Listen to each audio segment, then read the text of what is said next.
عينيو ينيا مشرع دتعلن هامل مال ورق ينيا مشرع كلا يمطانو كان يليلبت ينيا مشرع سنقبل يتوارك دور يتوارك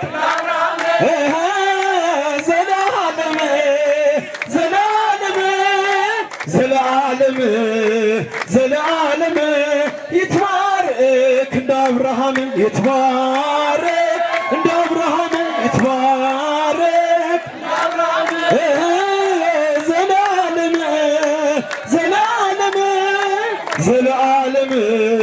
زلعالم يتبارك عند أبراهام سلادرك لين سلستهن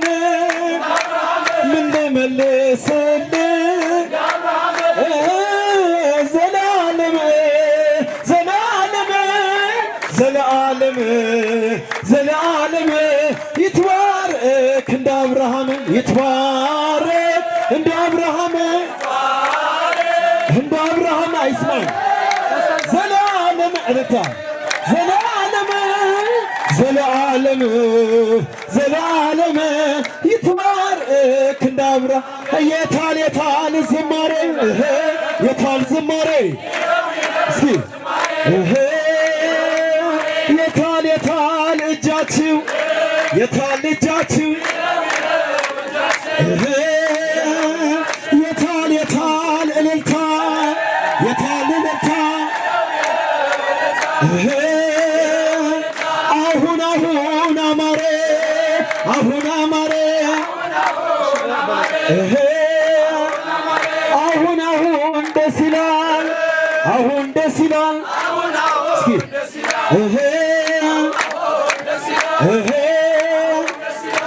እሰይ ስለቴ ሰመረ እሰይ ስለቴ ሰመረ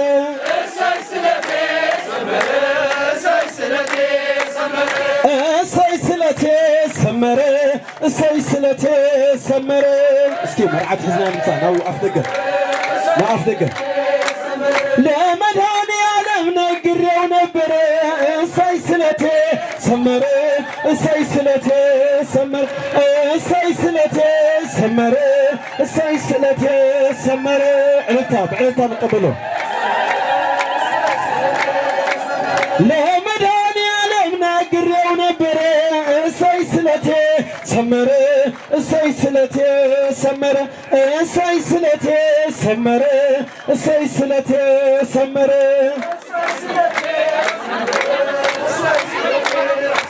ትወፅእ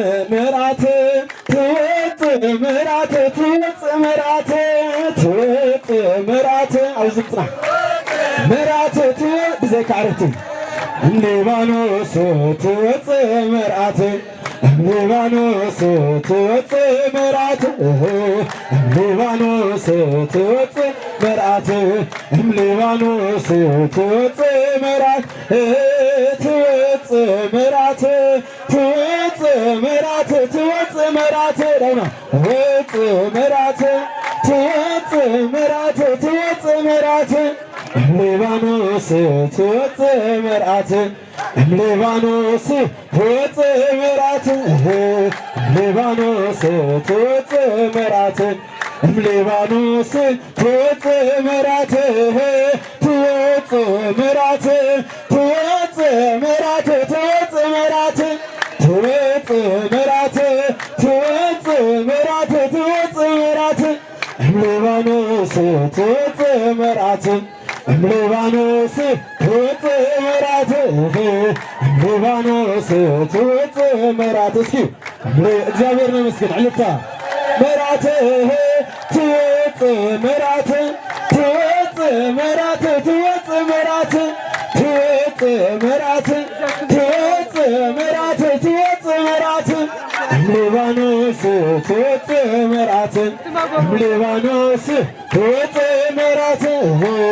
ሊባኖስ ትወፅእ ምርዓት ሊባኖስ ትወፅእ መርዓዊነ ይመስል አንበሳ መርዓዊነ ይመስል አንበሳ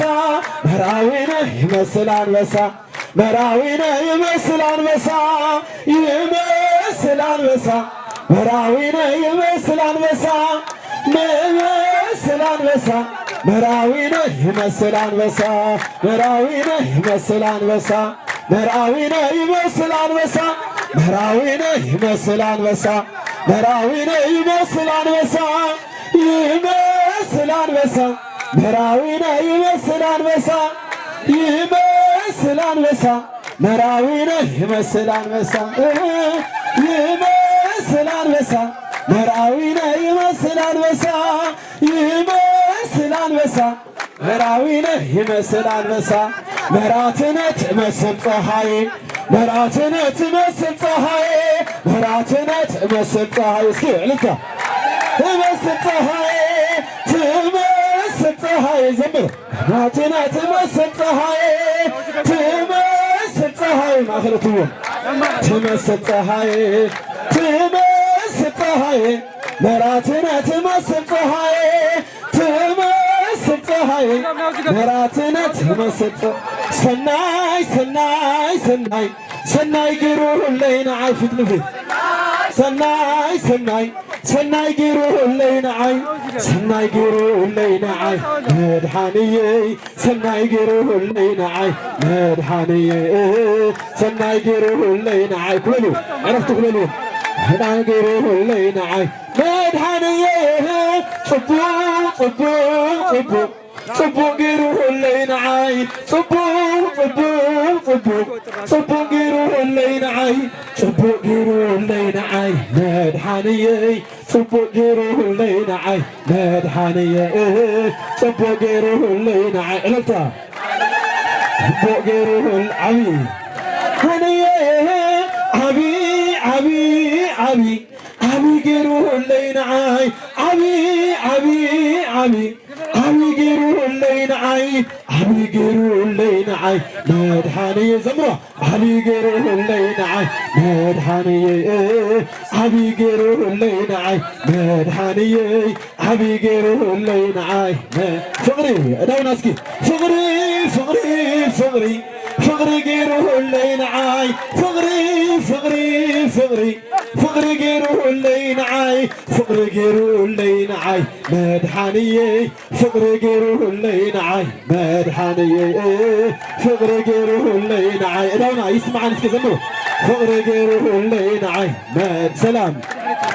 ሰላም ሰላም ሰላም ሰላም ገይሩ ሁለይ ንዓይ ሰላም ሰላም ሰላም ሰላም ገይሩ ሁለይ ንዓይ ሰላም ገይሩ ሁለይ ንዓይ መድሓንየይ ሰላም ገይሩ ሁለይ ንዓይ መድሓንየይ ሰላም ገይሩ ሁለይ ንዓይ መድሓንየይ ሰላም ገይሩ ሁለይ ንዓይ ሙሽራዬ ናይ መጨረሻ ሙሽራዬ እዳውና እስኪ አበባ ናት አበባ ሙሽራ አበባ ሙሽራ አበባ ናት አበባ ሙሽራ አበባ ሙሽራ ሙሽራው ውበቱ ፈሰሰ ካንገቱ ሙሽሪት ውበቷ ፈሰሰ ካንገቷ አበባ ናት አበባ ሙሽራ አበባ ሙሽራ አበባ ናት አበባ ሙሽራ አበባ ሙሽራ ሙሽራው አበባ ውበቱ ፈሰሰ ካንገቱ ሙሽሪት ውበቷ ፈሰሰ ካንገቷን አቦታቱ አበባ ናት አበባ ሙሽራ አበባ አበባ ናት አበባ ሙሽራ አበባ ሙሽራ አበባ ዕልልና እስከ እግዚአብሔር ነመስገን። እሺ ቅዱስ ቁርባን ስለተቀበሉ ብሕጊ ቤተክርስቲያን ክንገብሮ ስለዝግበን አጋማ አጽዋ ናውዚ አመድረኽ ይባላል ቱረም ስክሪን ሲዋ ተሪኸ ቱረም ሽም አጋማ አጽዋ ቱረም ዘራ ናው ከደ እንሳንወር አንተ ዋ ሰለፍት ወጻይ ክብራት ደውሃልቲ ከፍተቱሉ ካም መሰለፍ ወጻይ ክብራት ዳጓል ማእከላያትኩም ድየ ማእከላያትኩም ድየ ውዕልኻትኩም ደንገረልኩም ዳወዲ ሞ እቲ ናይ ሎማዓንቲ ብኣኽሊል ብቁርባን ተፈፂሙ ዝሓደረ ስለ ዝኾነ ናይ ከም ናይ ወልዱ ከም ናይ ስባጋድስ ኣብዳስ ዝግበር ናይ ጋብቻ ስነ ስርዓት ወይ ድማ ናይ ውሕስ እምበር ተወዲኡ ዝሓደረ እዩ ይቐኒየለይ። እሺ ውሕስ መምህር ክብሮም ገብረ ገርግስ የማነ አብርሃ ሂብና ኣለና ይብሉ ኣለዉ። እሺ ካውዳቦ መውሓሲ መምህር ክብሮም ገብረ ገርግስ የማነ አብርሃ ናውዚ አረክቲ ማዕረክ ዝኾነ ዋንጫ ቀሩ ስዋ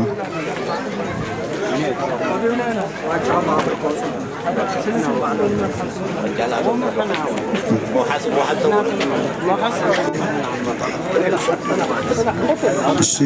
የማነ አብርሃ ሰምዱ እሺ ወሓስ መቁጠርቲ ካውዳቦ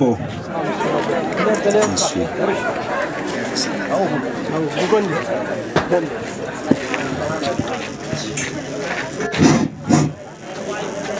ምናልባት ንዓዱ ከተተይኳ ወሓሰ የድልያቶም ነይሩ كنت حق سلاز غنا كنا يصنحن ولدنيا دسنا خو نمبر زرا زرا كنا ويتاج جينا يمانه ود ويتاج جرها كم تسبح زل حقي يوحسديم الشمبار زرا زرا وحسب وصارن وحسب خون قباية مالت حوبة انتقلا زرا زرا حوبة هو حس قديت هذا الزغنة هو حس قيمتري وحسو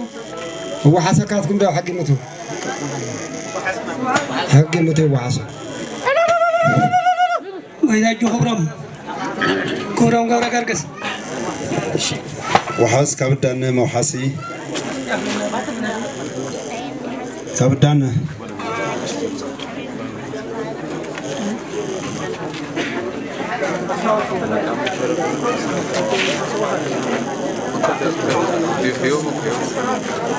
فتنبا جزء أين قتل الشيء عتالم ولو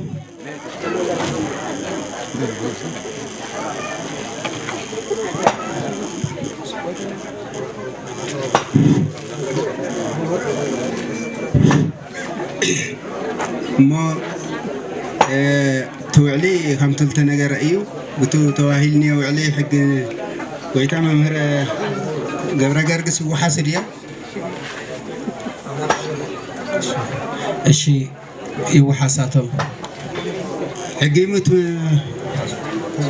حقيمتكم وحسكاتكم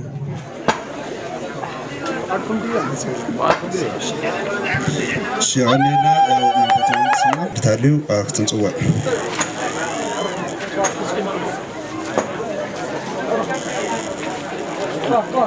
زبارخ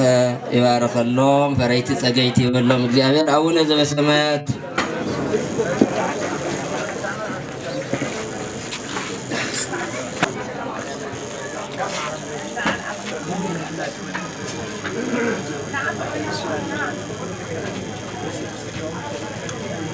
ሽፍታህ ወይ ስረ እግዚእነ አምላክነ መድኃኒነ ኢየሱስ ክርስቶስ ካይን ለከካይና ሰራይ ኃጢአት ወደምሳሴ አንሳ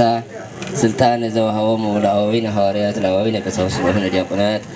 አግብርቱ አይማት በበስምኩም ኩኑ ፍቱሐነ ወንጹሐነ ድሉዋን ለመንግሥተ ሰማያት ንጹሐነ ኃጢአት እግዚኦ መሐረነ ክርስቶስ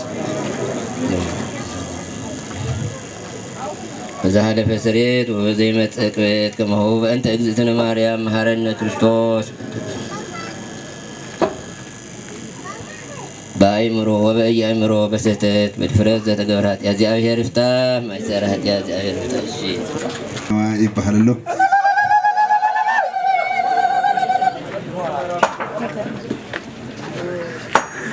كنت حاسس زخيل كو عدو قتتي عدو ودي حادثة نايجزمك تحسب زخيل هونات البروجرام أصبحنا كنا كايدون كأني ريو حزقين مستزل جزء عدو دي جزء أفات الناس اللي تقول الناس لهم نحصر حصرنا بلا زلنا نعيو سلزي كواخاتكم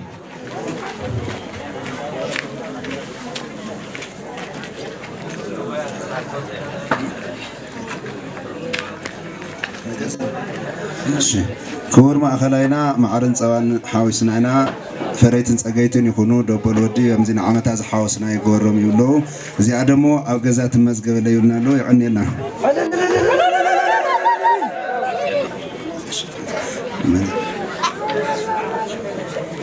شو معاه جماعة سها أو زي نيجز ممكن تحسسه يلومو كيلو ملو عدو قتتنا عدو ودي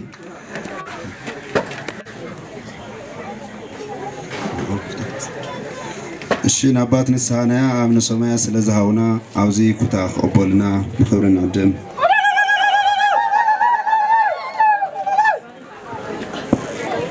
كور أبات نسا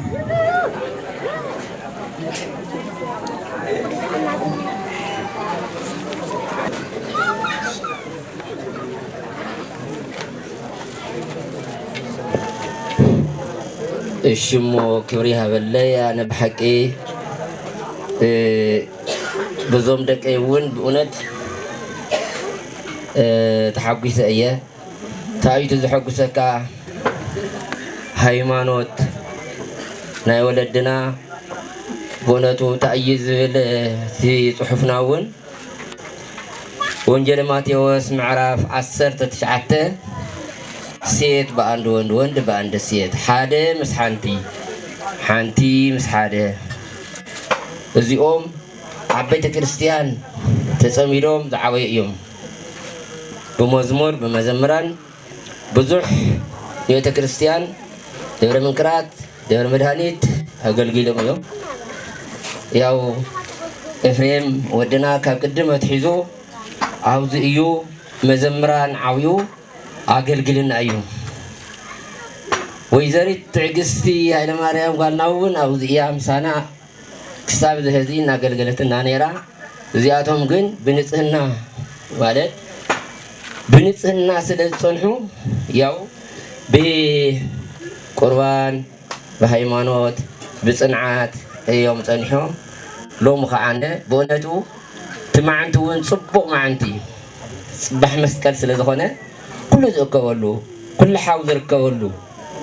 ትዕድሎም ጽቡቕ ኣብ ኣዲስ ኣበባ ዝነበረ ኣብ መቐለ ዝነበረ ብሰዓቶም ተሓዊሱ ተሓጒሱ ብጣዕሚ እዩ ዘሐጉስ ማለት እዩ እግዚአብሔር ዘአስተጻመረ ይፍልጥ ወእየልየሊ ነዚኦም ማንም ዝፈሊ የብሎምን ምክንያቱ ተአይ ዝብል ጽሑፍና እውን ካወቦኦም ካበዲኦም ተፈልዮም ቃል ኪዳን ከኣስሩ ከለዉ እስከ ሕልፈቶም ክልቲኦም ጥራሕ ዘይፈላለዩ ማንም ዘይፈልዮም ስለ ዝብል እና በዝሎም ማዓንቲ ካብቲ ቤተ ክርስቲያን ውሽጢ ዝሓደረ ብዙሕ ተሓጓስ ሓዲሩና እዩ በቃል እግዚአብሔር ብማህሌት ብመዝሙር እዩ ሓዲሩሞ ህዝቢ እውን ብእውነት ፍጹማት ይግበሮም እግዚአብሔር ፈረይቲ ጸገይቲ ይበሎም ክልተ ቅዱሳት እዮም ተራኺቦሞ እግዚአብሔር ዞም ደቀ የሐጉሶምን እዮም ብቁርባን በሃይማኖት ጸኒሖም ካብ ቅድም አትሒዞም እናቆረቡ ኣብ ቤተ ክርስቲያኖም ተይተፈልዩ እዮም ጸኒሖሞ እዚኦም ዕድመ ንኽህበልና ኩልና ናይ ኩልና ጸሎት እግዚአብሔር ኣምላኽ ባሪኹ ቀዲሱ ወላዶም የርእየና እግዚአብሔር ፈረይቲ ጸገይቲ ይግበረልና የቀኒየለይ ስለ ዝሰማዕኹምኒ እሞ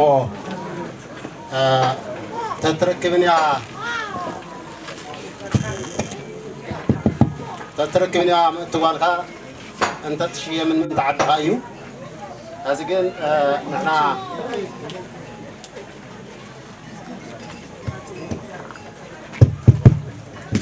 ንሕና ለኣኻትኩም ልምጥን ሓዝናን ግን ንኽሽዕ ግን ወድና እተውፃእ ንሓደርና ንሕጉሰካ ኢና ንግዚኡ ግን መምለሲ ዝኸውን ንኩሉ ንወራል መርዓ ንዓበይትን ወለዲ ንዕረፍቲ ንኩሉ 50,000 ቅርሺ ሂብና ኔና ወድና ተውፃእ ይባላል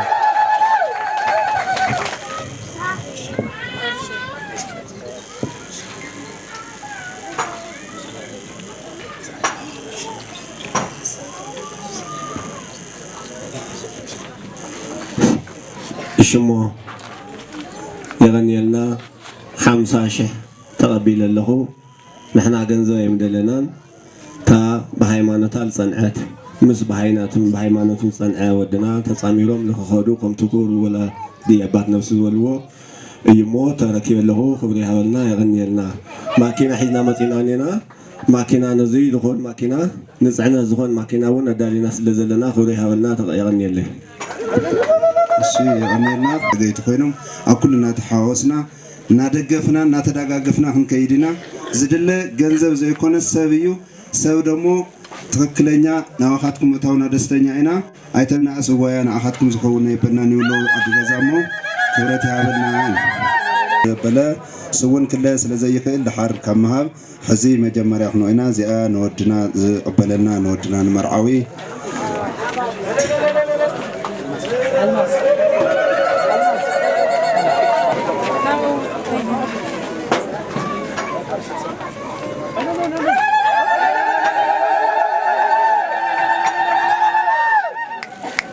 አደጋዊ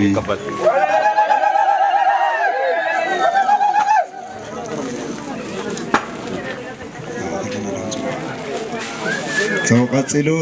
ንወላዲት ወይዘሮ ጸጋ ገብረመድህን መይተይ ጸጋ ገብረመድህን ተወካለ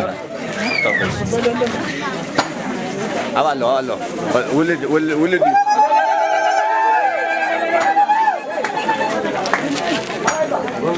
እሞ ሕዚ ፕሮግራምና ወዲናና እሺ ካብ ዓዲ ወዲ ምስግና ክንና ስለ ዝበሉ ምስግና ክንካይድና አምላክ አሜን።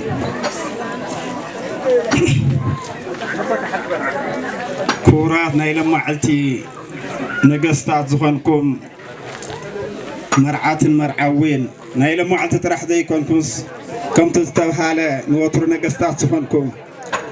ክቡራት መርዓትን መርዓዊን ድሓን ደው ዒላትኩም ንዝብርሃን ዘይዝረኣኹም ወለድኸ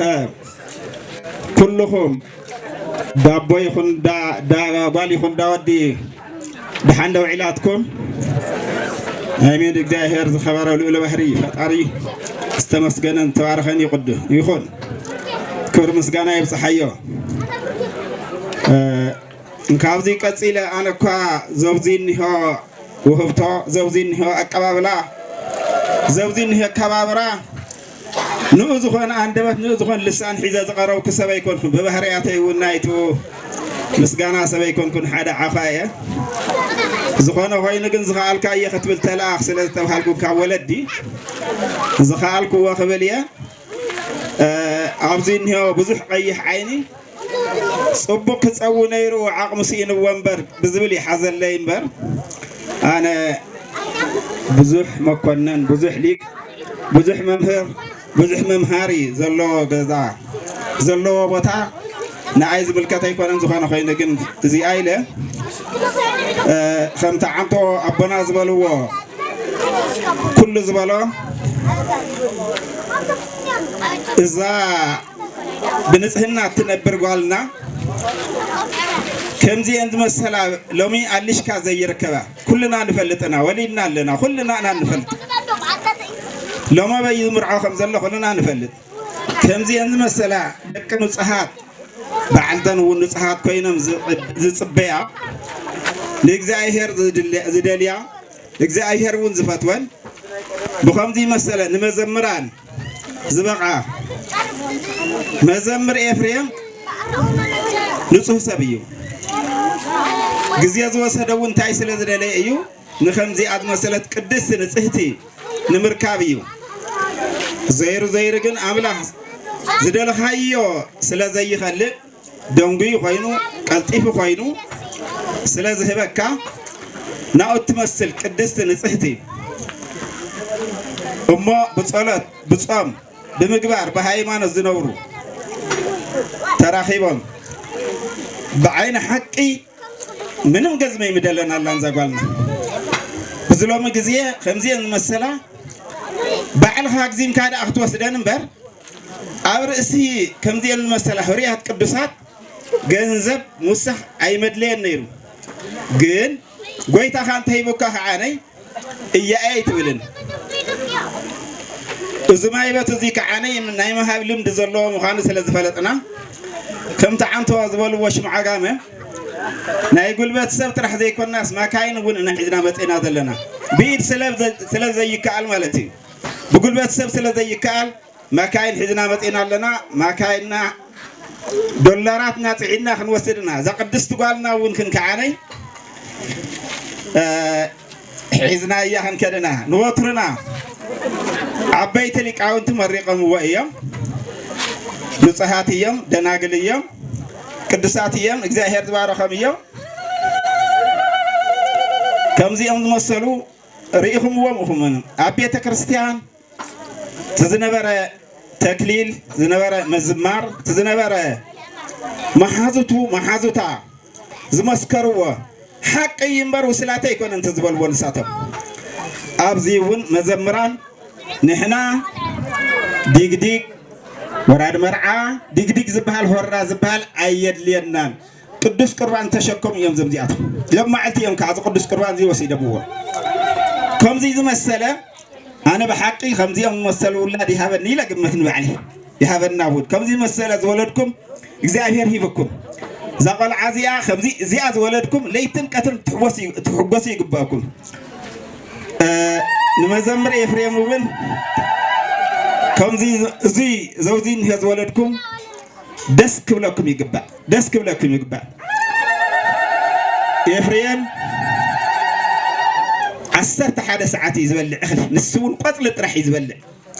እግዚአብሔር ዝሃቦ ሰብ እዩ ዳዊት እናደገመ ውዳሴ ማርያም እናደገመ ካብ ህስጋዕ ዝተምሃረ መዘምር እዩ ትዕግስተኛ እዩ እግዚአብሔር ዝባሃሮ ውላድ እዩ ናኡ ትመስል እውን ግን ከዓነይ ከምኣ ዝመሰለ ተረኺቡ ኣባዕ እውን ተራኺቦም ይኾኑ ተሓራርዮም ይኾኑ ዝብለት ንበለን እንተዘይተረኸቡ እውን እግዚአብሔር ኣራኺብዎም ኣሎ እሞ ሕዚ ተዛረባ ኣብዘይ ዓቕመየን ይሕቢለየ ኣለኹ ክብሪ ሃበለይ ኣነ ናብዚ ምስጋና እዚ ክህብ መልሓሰይ ኮልታፍ እዩ ልሳነይ ስቑኢሉ ሕፁር እዩ ናተይ ዓቕመ ይኮነን ጥዑይ ክፀውዕ ኢልኩም ተዳምፅን ዘለኹም እግዚአብሔር ያበለይ ግን ዓቕመይ ስኢነት ይሕወሰና እሞ ብጣዕሚ ክብረለኒ ኣነ ክብረለኒ ብጣዕሚ ዝናኣድ እዮም ክናኣድ ዝግብኦም እዮም ካሊእ እውን ካብኦም ዓሸራ እናወሰደ ክኽተል እየ ኣነ እውን ዝምነ የቕኒላ እሺ